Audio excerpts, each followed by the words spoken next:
आत्मा को खोजने वाले सभी साधकों को हमारा प्रणिपात।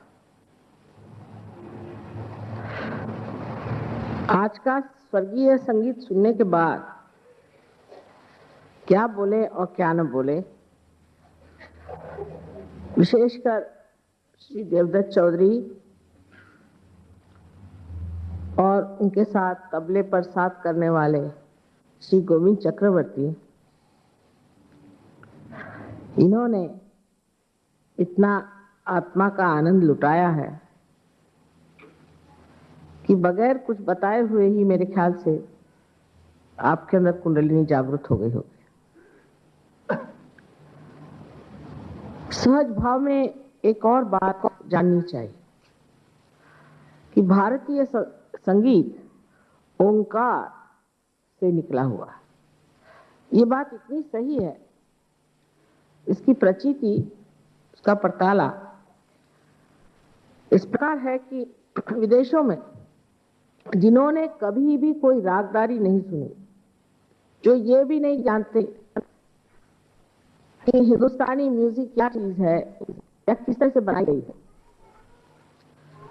जिनके बजाने का ढंग और संगीत को समझने का ढंग बिल्कुल फर्क है, ऐसे लोग भी जब पार हो जाते हैं और गहन उतरते हैं तो आपको आश्चर्य होगा कि बगैर किसी राग को जाने बगैर, ताल को जाने बगैर, कुछ भी जानकारी इसके मामले में न होते हुए बस खो जाते हैं संगीत।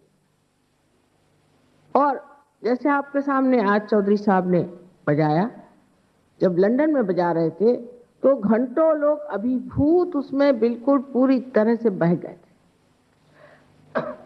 मैं देखकर आश्चर्य कर रही थी कि इन्होंने कोई राग जाना नहीं, इधर इनका कभी रुझान रहा नहीं, कभी कान पर भी उनके ये स्वर आए नहीं।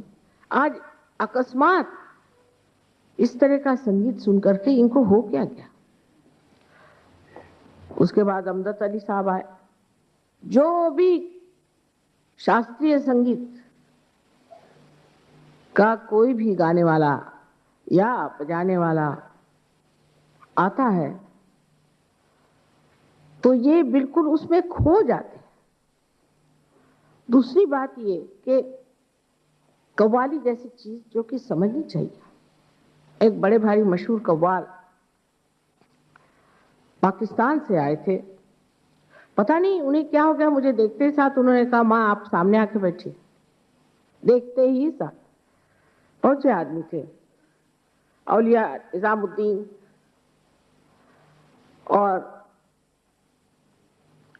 चिश्ती शरीफ के दरगाह पे लिखे हुए इतनी सुंदर कव्वाली उन्होंने कही।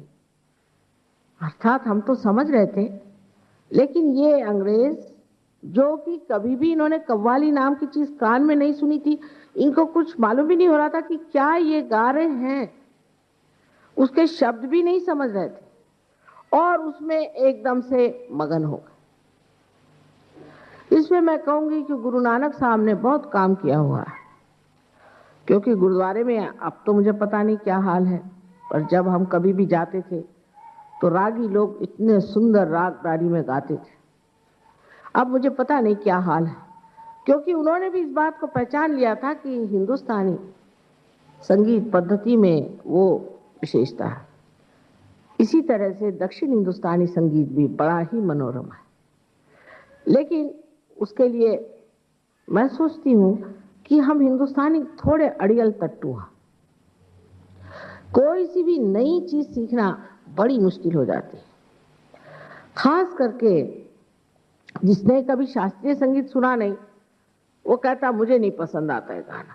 बड़ा आश्चर्य है, पार होने के बाद तो ये गाना पसंद आना ही चाहिए। मैंने भी कभी संगीत सीखा नहीं, हालांकि मेरे घर में बहुत ज्यादा संगीतमय वातावरण रहा, ये तो मैं मानती हूँ। सभी गाने वाले और सभी एक से एक मशहूर लोग हैं, लेकिन एक मैं हूं कि मैंने कभी गाना सीखा नहीं, कभी बैठ करके कभी गाना गाया नहीं। तो भी कहूंगी कि ये नहीं कह सकती कि मैंने गाने सुने नहीं, क्योंकि बड़े बड़े लोगों को मेरे पिताजी बुलाते थे और उनके गाने कराते थे। हमने तो ऐसे लोगों को सुनाया कि शायद आप लोगों ने सुना नहीं होगा, लेकिन इसका कोई ना कोई बड़ा गहरा संबंध आत्मा से है। ये तो बजा रहे थे, लेकिन जो गाने वाले हैं उनको भी इसी प्रकार, और उनका इतना मान होता है वहां सहयोगियों के। लेकिन अपने जो वहाँ हिंदुस्तानी लोग जब कोई सा भी म्यूजिक प्रोग्राम अरेंज करते हैं तो मुझे पता ये हुआ कि वो इन बेचारे आर्टिस्ट लोगों का रुपया मार लेते हैं। माने उनके अंदर जरा भी संगीत के प्रति कोई भी आदर नहीं।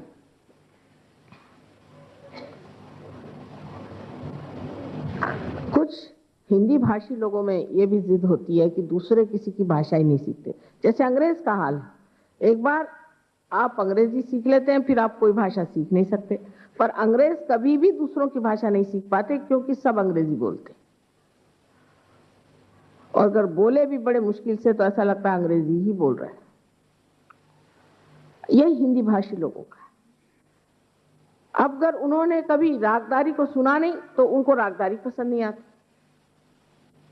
लेकिन इनको देखिए ना, आपसे भी ज्यादा तादाद में लोग वहां सुनते हैं इनका संगीत। आशा है आपके भी हृदय के द्वार खुल जाएंगे और आप भी आत्मा के इस झंकार को सुनेंगे। मुझे तो ऐसा लगता है ये सारा संगीत मेरी आत्मा को झंकारता है, और उसमें झंकार कर उसकी प्रतिध्वनि आप लोगों तक पहुंच रही है। ये संगीत अपने अंदर चैतन्य भर के सब में बहता है, इसमें से चैतन्य बहता है। हमारे पास कितनी गहरी चीजें इस देश में है, इस गहरी चीज को पाना चाहिए, उसको जानना चाहिए।